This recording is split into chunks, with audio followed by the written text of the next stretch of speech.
बिस्मिल्लाहिर्रहमानिर्रहीम। अस्सलाम वालेकुम दोस्तों, मैं हूँ फ़ियाज़। दोस्तों आज एक और ज़बरदस्त रेसिपी लेकर आए हैं। आज हम तरबूज के छिलकों की ऐसी रेसिपी लेकर आए हैं जो आपके बहुत ही ज़्यादा काम आने वाली है और ये बनती ही मिनटों में है। तो दोस्तों यहाँ हमारे पास तरबूज के छिलके हैं। इसके जो अंदर वाला रेड वाला हिस्सा है वो हमने रिमूव कर देना है और इसके जो बाहर वाला ग्रीन वाला हिस्सा होता है वो भी हमने छुरी के साथ रिमूव कर देंगे। तो ये देखिए बहुत ही आसानी के साथ ये हो जाता है और ये रेसिपी में काम नहीं आएगा, इसलिए हम इसको निकाल देना है। और ये देखिए जो बाकी हिस्सा है इसको हमने काट लेना है और इसके छोटे छोटे क्यूब्स बना लेने हैं।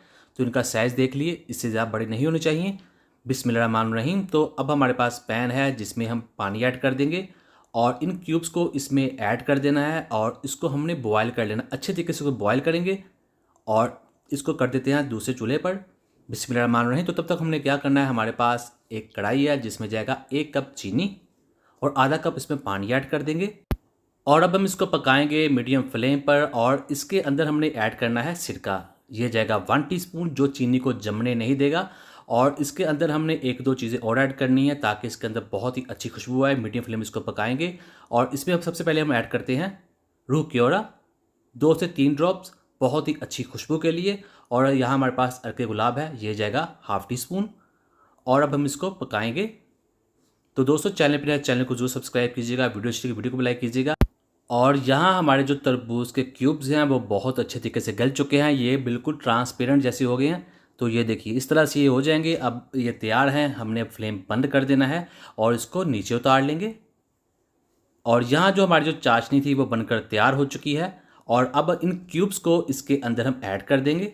तो आपको दिखाते हैं, ये देखिए इस तरह से ये होने चाहिए। बिस्मिल्लाहिर्रहमानिर्रहीम। तो अब हमने इसके अंदर इसको ऐड करने के बाद इसको मज़ीद पकाएंगे इस चाशनी के अंदर तकरीबन 1 से 2 मिनट के लिए, ताकि इनके अंदर अच्छे तरीके से जो शीरा है वो चला जाए।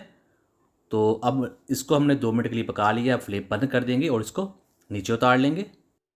और अब हमारे पास यहाँ 3 प्याली हैं जिनमें हमने कलर ऐड कर देनी है। पिंक है मेरे पास, जर्दा है और रेड है। आप अपनी मर्ज़ी का कोई भी कलर यूज़ कर सकते हैं, ये फूड कलर्स हैं। तो ये जाएंगे 2-2 चुटकी और अब हम इसमें ऐड कर देंगे क्यूब्स को और इनको हमने मिक्स कर देना है और इसे हमने छोड़ देना है तकरीबन 10 मिनट के लिए, ताकि इनके ऊपर अच्छे तरीके से कलर ऐड हो जाए। और पहले थोड़ा सा इसको डिप कर देंगे ताकि इनका जो कलर है वो इनके ऊपर अच्छे तरीके से चढ़ सके। सभी के लिए सेपरेट चम्मच यूज़ कीजिएगा वरना कलर आपस में मिक्स हो जाएंगे और बहुत ही बुरे लगेंगे। तो 10 मिनट के लिए छोड़ देते हैं। बिस्मिल्लाहिर्रहमानिर्रहीम। 10 मिनट गुजर चुके हैं तो आपको दिखाते हैं। ये देखिए माशाल्लाह इन पर बहुत ही अच्छे तरीके से कलर चढ़ चुका है और ये बहुत ही ज़्यादा मीठी अशरफिया बन चुकी हैं। तो इनको निकाल लेते हैं एक दूसरे बॉल के अंदर। तो इस तरह से अगर आप इसे लंबे अरसे तक सेव करना चाहते हो तो आप इसे 3 घंटे के लिए धूप में ड्राई कर लीजिएगा, तो ये लंबे अरसे तक सेव हो सकती हैं।